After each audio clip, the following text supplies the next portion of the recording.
You go get a coffee? Just want to get a coffee. Let's go get coffee. So if we go back a bit to maybe the 5-6-year-old Angus, what about him do we need to know that's shaped you into the person you are today? I was just purely dedicated to football, and people ask me, how did you make it, or what have you got to do to become a professional footballer? And it was, dedication, sacrifice was a massive thing. Yeah.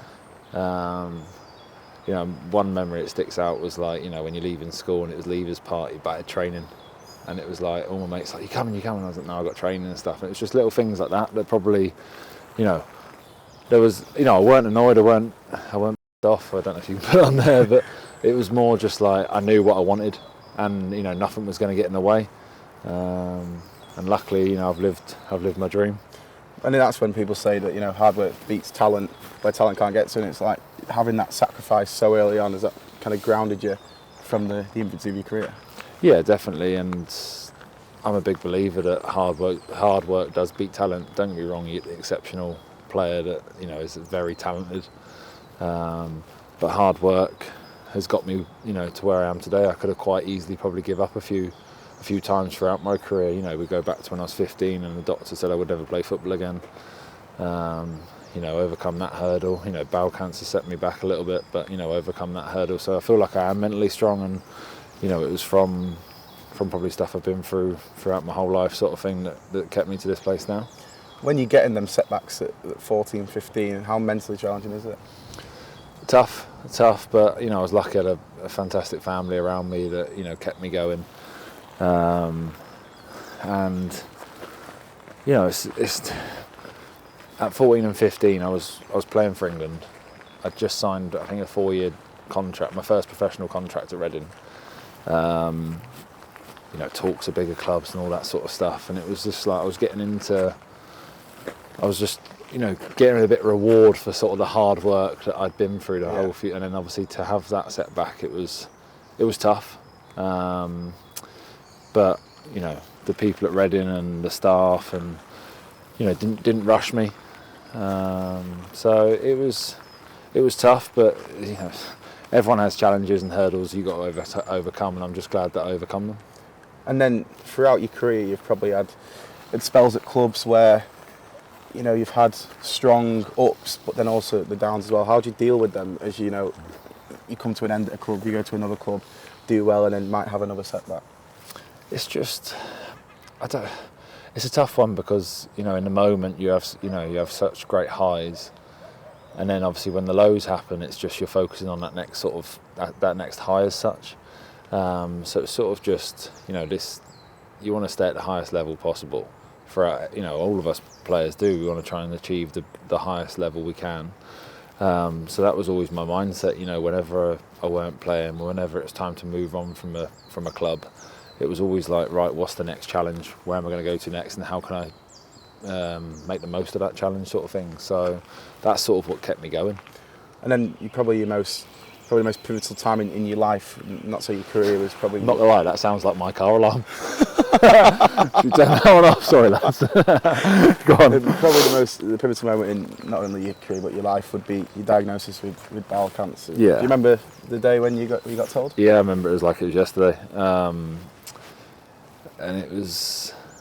I'd been at the hospital just for some routine checks. From 15, 16, I always suffered with IBS type symptoms.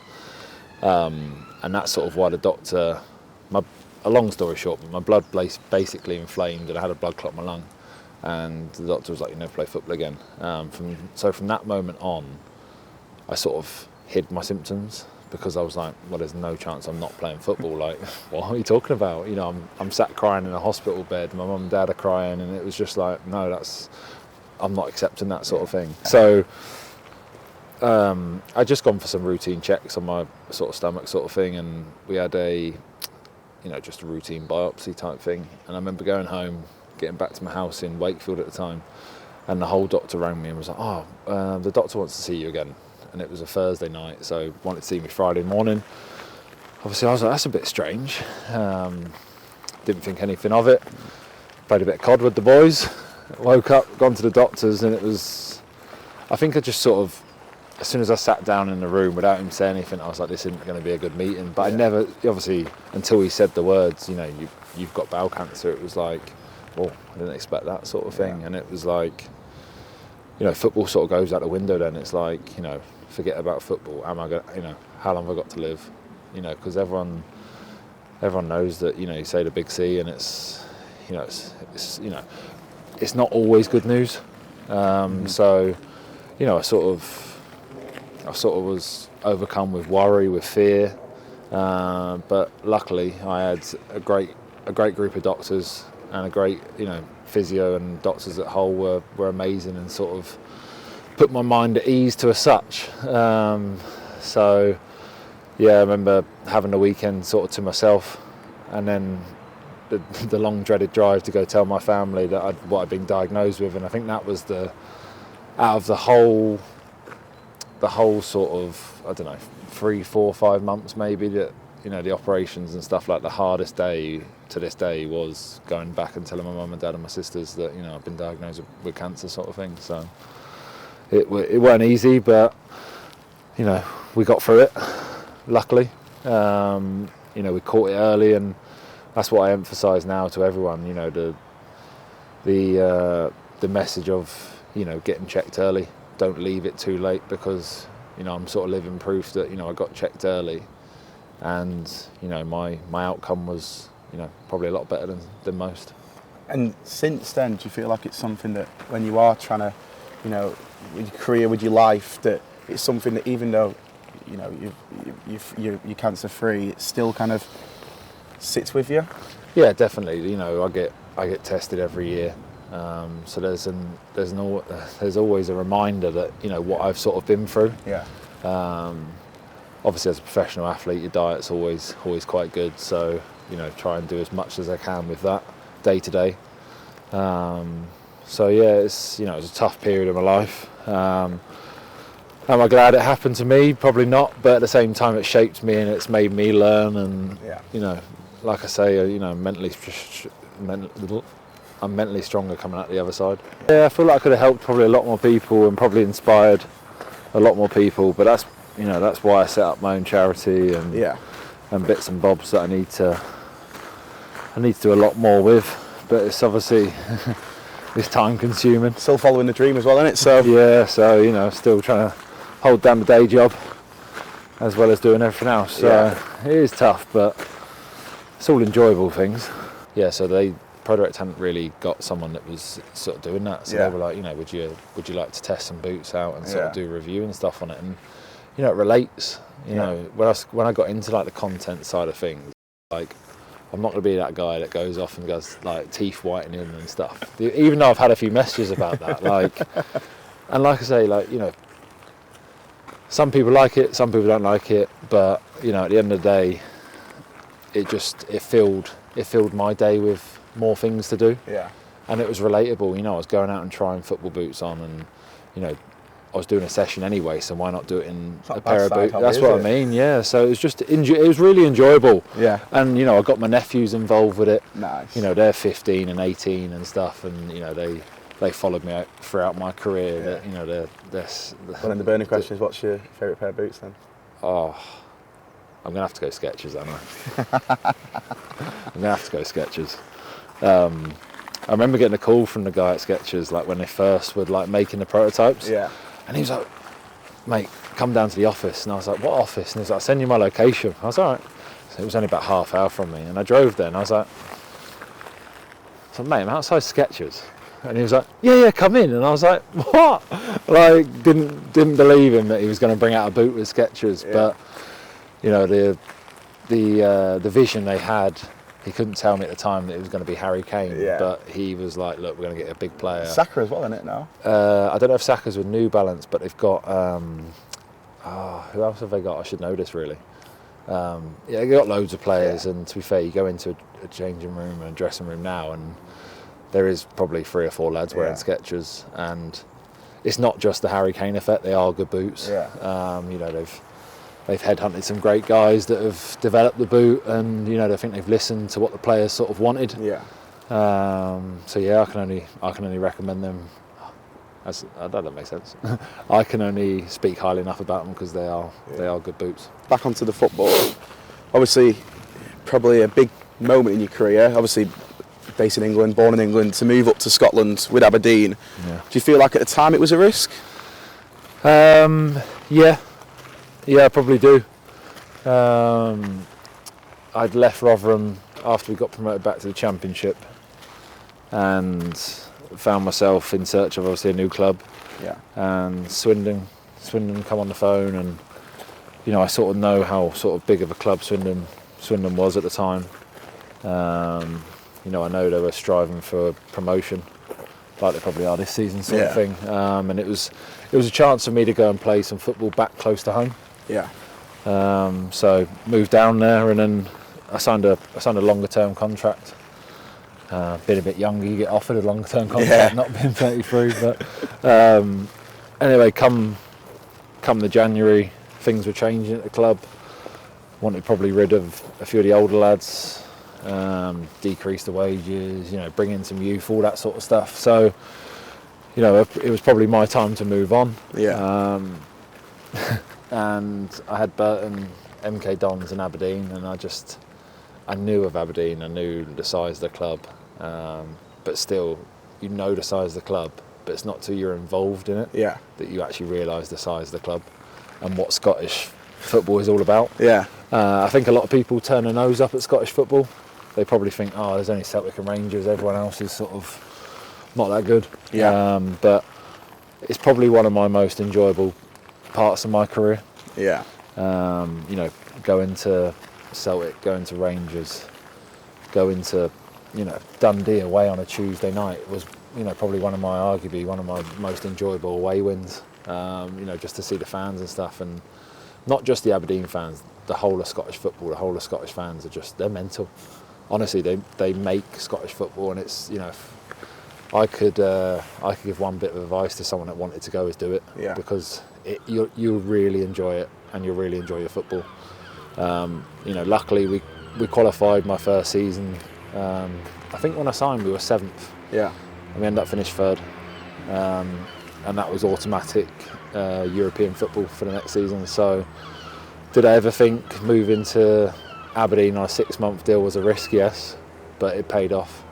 I played, I captained, and I scored in Europe at 31, and I thought them days would have gone, do you know what I mean? Maybe at 26, 27 I thought, I still got a chance, but being 31 I think, realistically, but no, it gave me some unbelievable memories.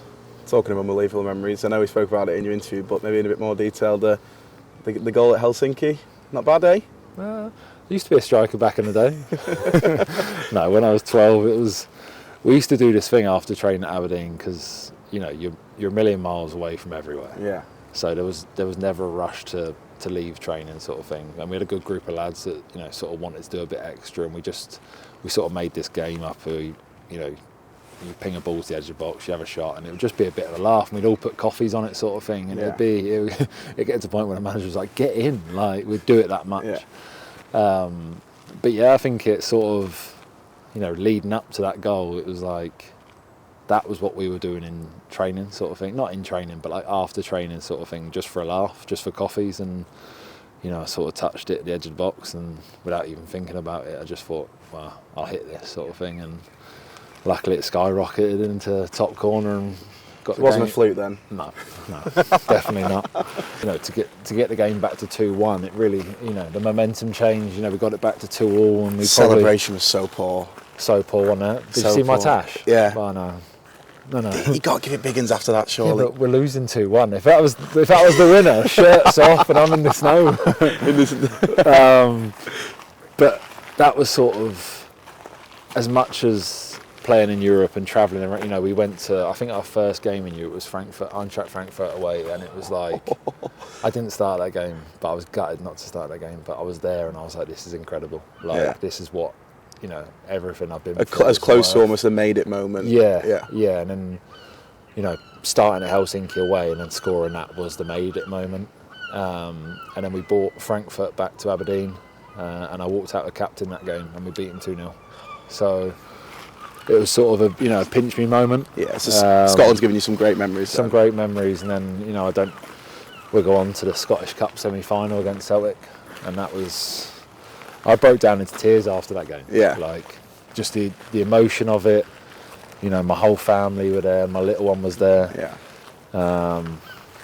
And Peter Leaving, the interim manager there now at the moment, I remember him saying to me that he was like, whatever you do, just don't get caught on the ball, because Kyogo was like the sharpest player ever. First 10 minutes, I've touched it, I've got caught on the ball, they're through 1-0, and I'm thinking, oh no, he's literally just told me don't get caught on the ball. So anyway, I was captain, so I was like, right, I've got to pull myself together sort of thing. And, went on to have a really good game. We all did. We got it back to 1-1. Then they went 2-1, 2-2, and then extra time come and we were 3-2 down, and Junior Hoylett come on and swung a big cross in, and I think we had 2 minutes left, and I think I just took myself up front. I'm desperate to not lose this game, and luckily it landed at me back post. Now that's a proper celebration. And that was just, I still remember getting the goosebumps now. Yeah. As soon as it went in, I was like, no way. Running past Joe Hart, and it was just, it was unbelievable. I watched that moment probably more than any. Yeah. Just because, the fans, and it almost felt like we won. Yeah. Even after the game, we were just sat there and we were just like, it hasn't felt like we've lost. We should have won that game, and it's hard because not many teams beat Celtic. Yeah. And they probably do this year, but not many teams beat Celtic in them cup competitions. Yeah.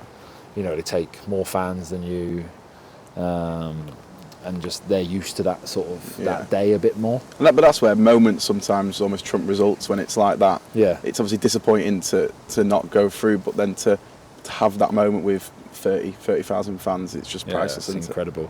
And then unfortunately, I left in the January.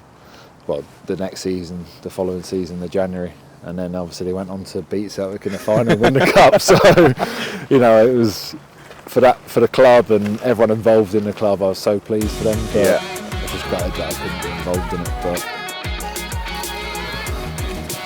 should we go get a coffee? Let's go get a coffee. Let's go get a coffee. Content creation then. Yep. So that was something that. When did you properly decide? Right, this is something I really want to kind of do. I think it was back in August, maybe July, August, and I was just struggling without a routine. I've had sort of my whole life routine of training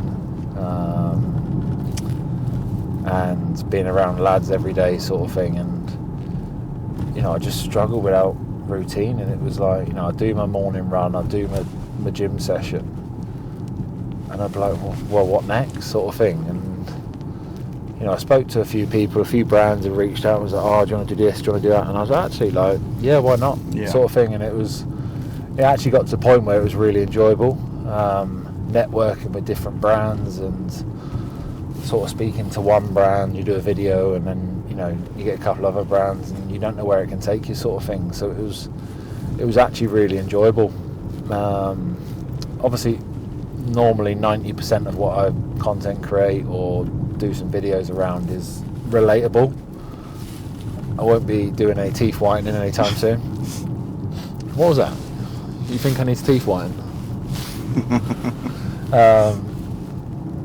So no, I will continue it. It's something I enjoy. It gives fans a bit of an insight, especially now being attached to a club and being at Barrow, that some behind the scenes sort of stuff. It's what the fans want to see, and especially going through a bit of a tough period that we have been through.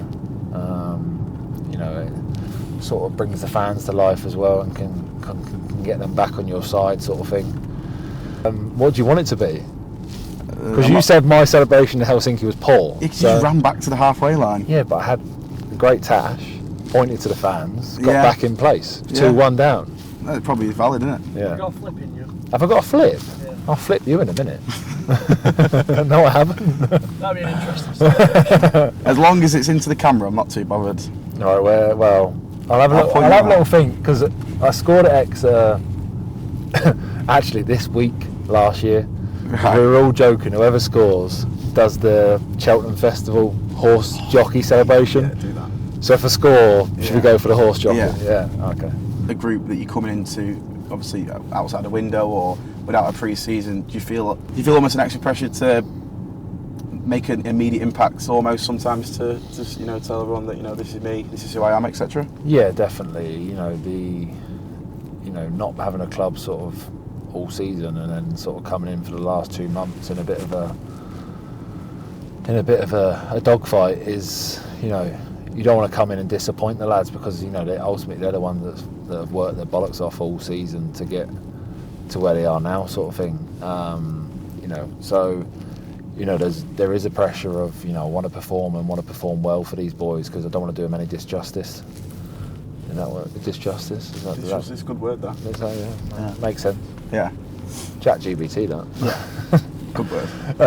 But no, there is, and it's like I wouldn't want to let them down. Yeah. Also, while letting myself down, sort of thing. So, if I can add anything and some experience along the way, and help get us 3 points each week, then I'll certainly do my best with that. What would you say has been the? Okay, I'll take Aberdeen out of it, because I reckon that'll be your answer. What's been the best spell during your career so far? Best spell would have to be. Try not to crash here. No. Probably Barnsley. Yeah. Big club. I moved from. At the time, I moved from Torquay to Barnsley. Yeah. And even I questioned, how have I done that? Like, National League to Championship, I was like, there's no chance. And I probably come in as sort of a backup. And then they sold Alfie Mawson to Fulham, I think. Big money, wasn't it? Like 20 million. Yeah. It was after that. And obviously got chucked straight in for the next game. I think it was my first game was actually Rotherham at home, and we won 4-0, and I was just like, wow, I've actually just made my championship debut, sort of thing. Yeah.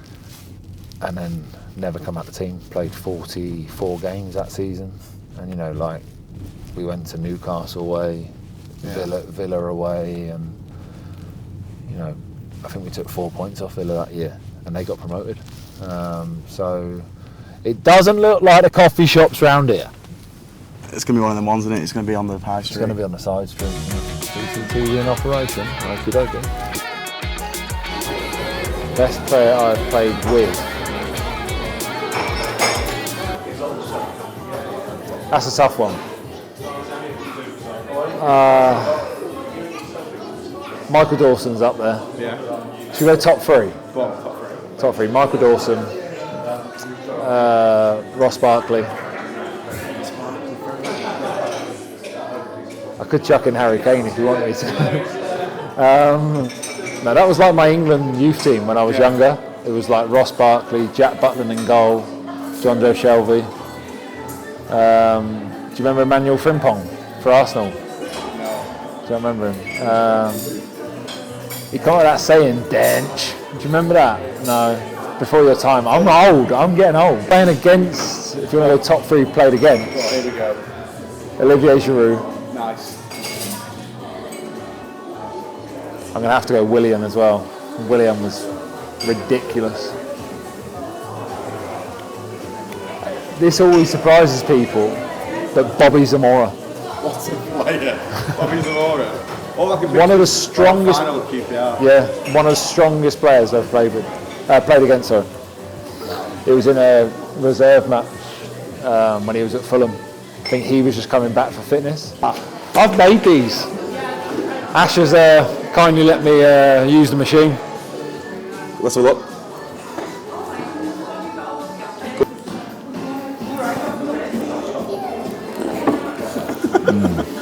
Tasty. Oh.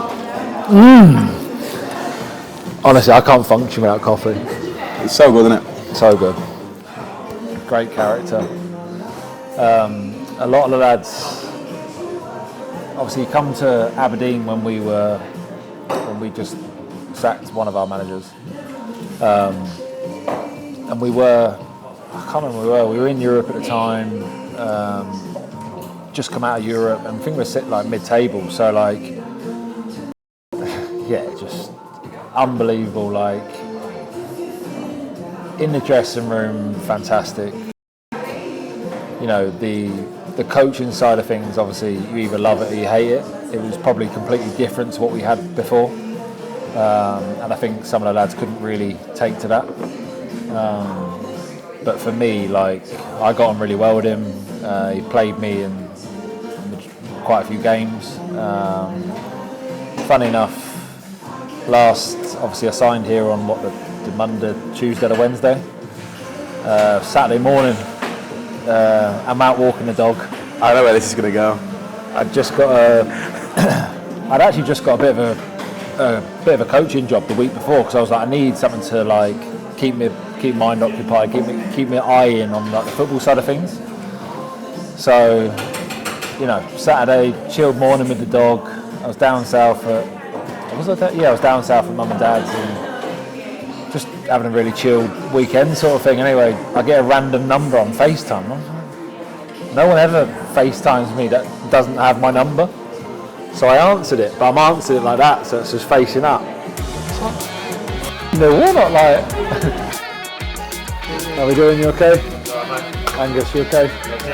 Nice to meet you. Nice to meet you. Big Dave and Little Dave. It's like Ernie and Bernie, this is. Alright, is it? It's alright.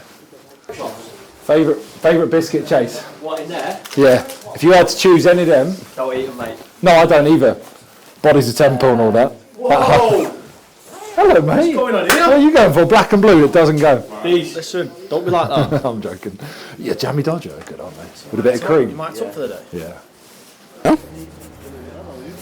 Okay, now Angus. Hello, mate. Oh, hello, how are you? You good? Not bad, mate. Yourself? Yeah, good, thank you. Make sure these are nice and clean. Nice and clean. Nice and clean. Yeah, I will. You get a toothbrush on them. Yeah, just for your name, nice and clean. This is the boot. This is the one you want. What'll be your boot? I don't really know. You don't know? No, I'm probably down. Nah, crap. It's standard. Picture's looking well, isn't it? Yeah.